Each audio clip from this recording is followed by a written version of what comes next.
Alors, ce sont des victimes comme beaucoup d'autres, mais certainement, évidemment. Mais ce qu'il faut bien comprendre, c'est que on a les éléments qui permettent de confirmer que, hélas, c'est bien dans ces lieux-là que des contaminations se produisent.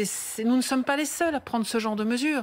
Je voudrais donner l'exemple de l'Australie, où l'État de Victoria a fermé ses bars, ses restaurants, ses clubs, ses discothèques pendant plus de 4 mois, largement plus.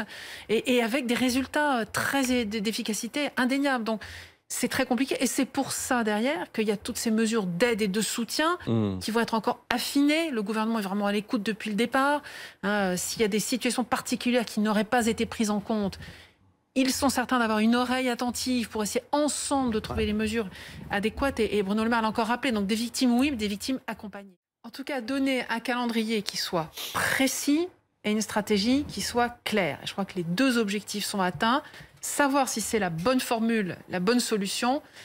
Personne encore ne l'a trouvé. Les seules certitudes que nous avons depuis le départ, c'est 15 jours.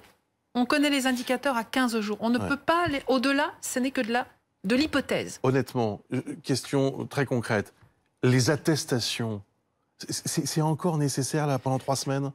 On est encore en train de nous infantiliser en nous demandant ces attestations? Non, je crois pas. Infantiliser, je ne suis pas d'accord. C'est vraiment rappeler chacun sa responsabilité continuellement. C'est un geste simple. Justement. Franchement, c'est très facilité en plus par l'application Tous Anti-Covid. Est-ce que c'est absolument nécessaire?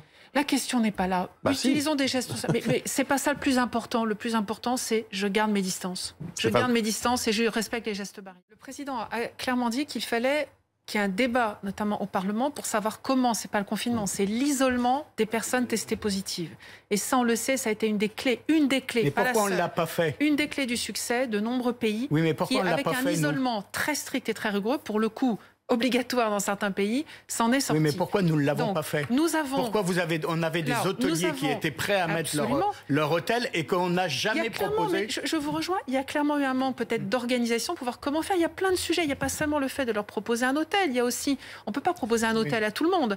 Ensuite, qui prend en charge les frais d'hôtellerie? Qui prend en charge le salaire de la personne qui pendant ce temps-là ne peut pas aller travailler? Il y a beaucoup de sujets. On est sûr de rien, on est sûr de l'incertitude, mais on est sûr aussi qu'on a une stratégie qui permet de répondre à l'incertitude, et ça c'est très bien.